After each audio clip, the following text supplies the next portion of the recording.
नमस्कार दोस्तों, मैं हूं शोभित और आप लोगों को स्वागत है जानकारी संदेश में। मैं आप लोगों के लिए एक बहुत ही अच्छी सीख वाली कहानी लेके आया हूं।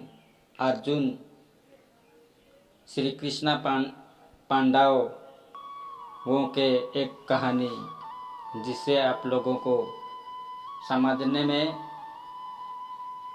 सुविधा हो। तो चलो चालू करते हैं। लेकिन चालू करने से पहले मेरा आप लोगों से एक छोटी सी रिक्वेस्ट है। जो भी चैनल में नए हैं, कृपा करके चैनल को सब्सक्राइब कर देना, जिससे रोज़ाना आप लोगों को नई नई जानकारी मिल सके और ज़्यादा से ज़्यादा लोगों तक पहुंचाने के लिए वीडियो को शेयर कर देना और अच्छा लगे तो प्यारा सा कमेंट कर देना। तो चलो चालू करते हैं। एक बार भगवान श्री कृष्ण पांडवों के बीच बातों ही बातों में कर्ण की दानवीरता और उदारता की बड़ी प्रशंसा कर रहे थे। कर्ण की प्रशंसा बार बार सुन अर्जुन ईर्ष्या से जलने लगा। अर्जुन ने भगवान श्री कृष्ण से कहा, मधुसूदन, आप जानते हैं कि हमारे ज्येष्ठ भ्राताश्री ने बढ़कर कोई उदार नहीं है, फिर भी आप उनके सामने उस कर्ण की प्रशंसा कर रहे हैं। श्री कृष्ण बोले, हमारे भ्राताश्री धर्मराज अवश्य हैं, लेकिन आखिर कर्ण तो कर्ण है। तो बात मैं तुम्हें फिर कभी समझाऊंगा। कुछ दिनों बाद एक दिन श्री कृष्ण अर्जुन को लेकर साधु का भेष बदलकर धर्मराज युधिष्ठिर के द्वार पर पहुँचे।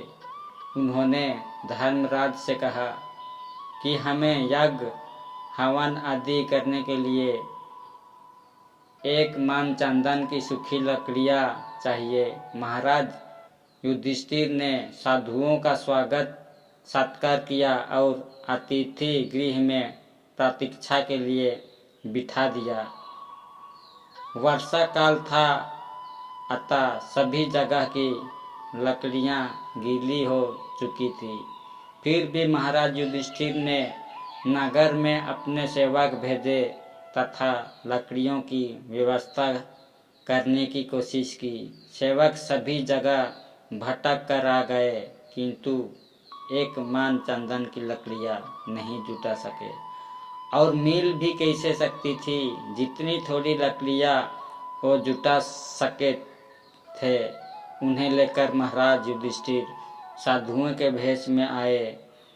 भगवान श्री कृष्ण और अर्जुन के पास पहुँचे। धर्मराज बोले, महात्माओं, आपके एक मन चंदन की लकड़ियों की व्यवस्था करने में मैं असमर्थ हूँ। आप चाहे तो कुछ और मांग सकते हैं।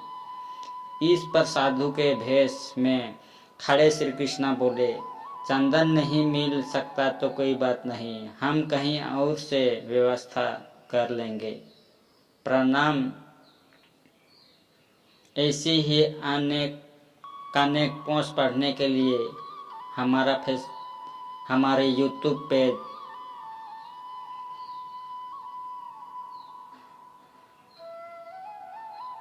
चरण सेवा को लाइक एवं फॉलो करें। अब आप हमारी पोस्ट व्हाट्सएप चैनल पर भी देख सकते हैं। चैनल की लिंक यूट्यूब में देखें। यह कहकर वो दोनों चल दिए।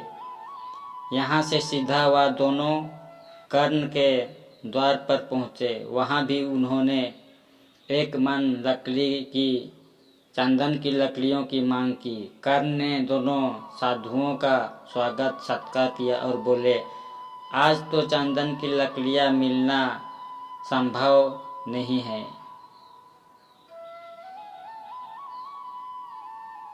अगर आप एक दो दिन ठहरे तो व्यवस्था हो सकती है।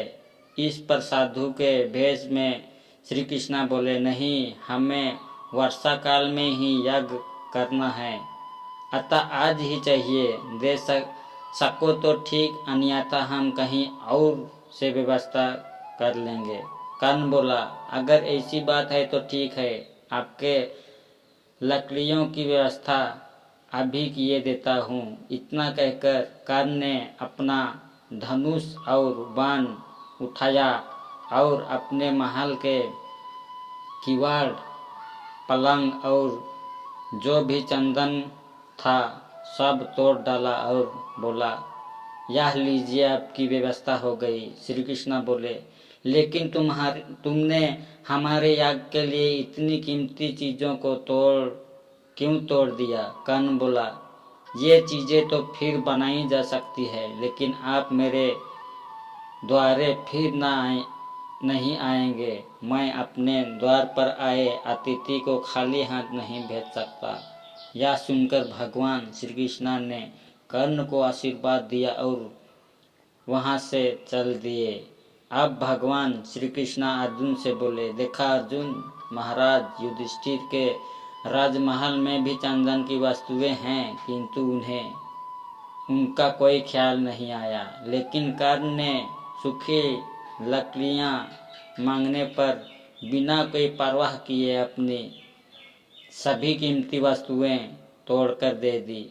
कर्ण स्वभाव से दानी और उदार है, लेकिन महाराज युधिष्ठिर विचार से दानी है। कहानी हमें ये सिखाती है कि हम में से अधिक लोग का स्वभाव ऐसी ही है। लोग धर्म कर्म की बड़ी बड़ी बातें तो करते हैं, लेकिन जब धर्म व्यवहार की बात आती है तो अधिकांश लोग पीछे हट जाते हैं। आजकल के बड़े बड़े दानी दान में भी अपना स्वार्थ दिखाते हैं। प्रयास कीजिए कि धर्म हमारा स्वभाव बने, केवल विचार नहीं। ऐसी ही अनेक कहानी पढ़ने के लिए, सुनने के लिए हमारा यूट्यूब चैनल जानकारी संदेश की चरण सेवा को लाइक, कमेंट, सब्सक्राइब कीजिए। चैनल लिंक हमारी व्हाट्सएप पर भी भेजा जाता है। तो कहानी आप लोगों को कैसी लगी कमेंट कर देना। एक बार फिर से राधे राधे।